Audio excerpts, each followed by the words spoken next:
I wanted to go ahead and talk about a little emotion that all of us know called love.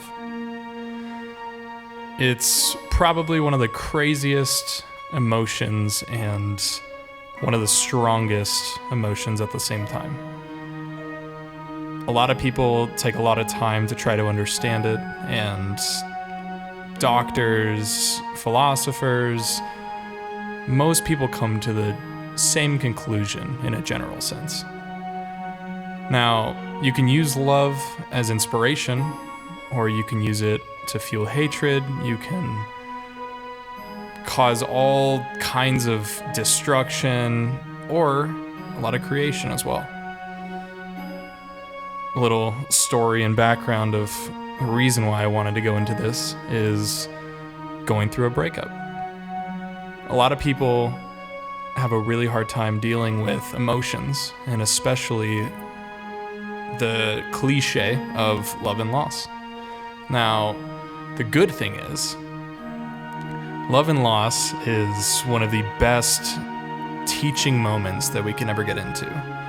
And the reason for this is because it teaches you the best parts, the hard parts, and also the parts where you're able to grow.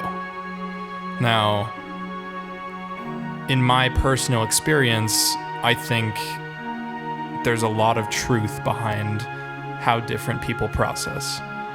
Now, some people like to dive into work.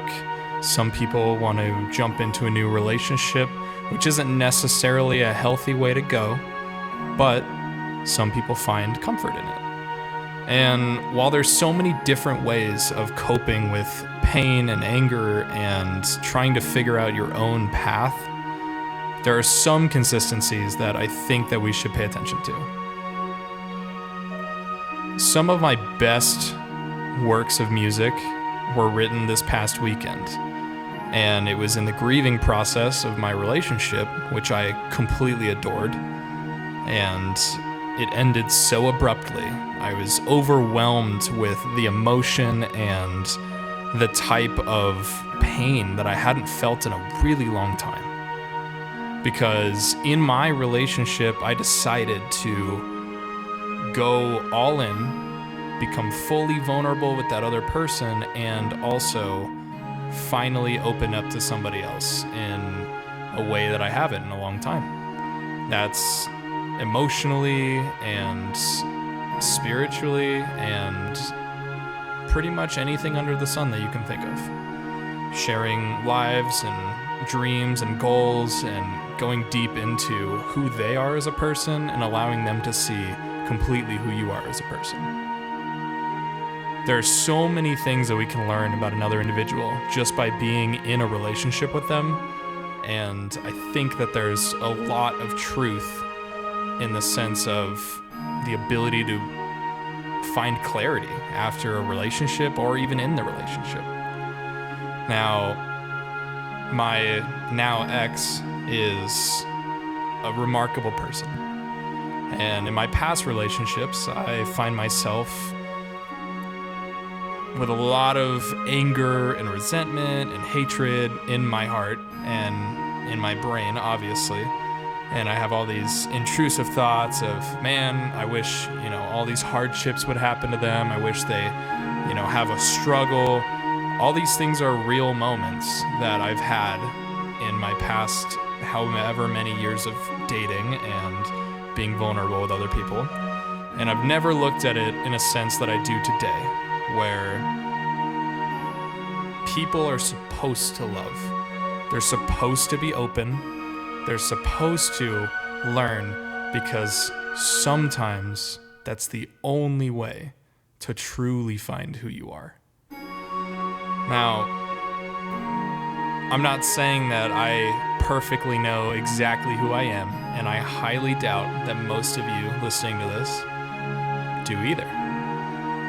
Sometimes we like to consume content that helps us grow or gets us out of a different mind state, depending on how you deal with emotions, depression, anxiety, all the fun little tricks that our brain likes to play on us.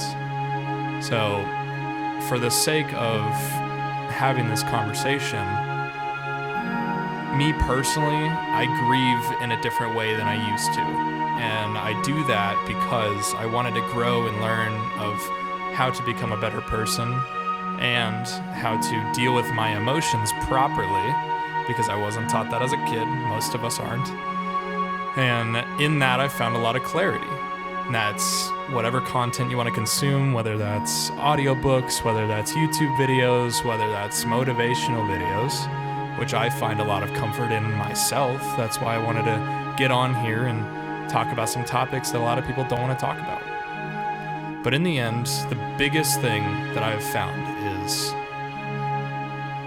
you can't let other people dictate where you want to go in the future and how you want to be in the future.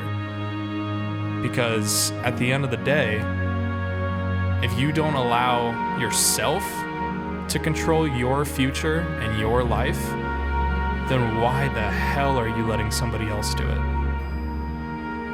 There's a lot of clarity in knowing what you want to do, where you want to go, who you want to be, the type of life and the path that you want to have as well.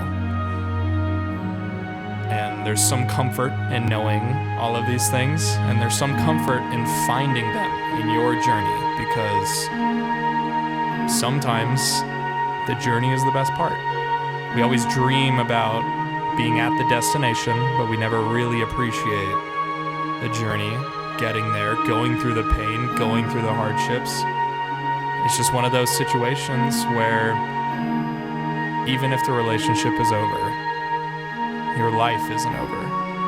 You might feel like that for a second or two, but trust me, there's so much more that lies ahead. Just believe in yourself and keep going. It's all you can really do in the end.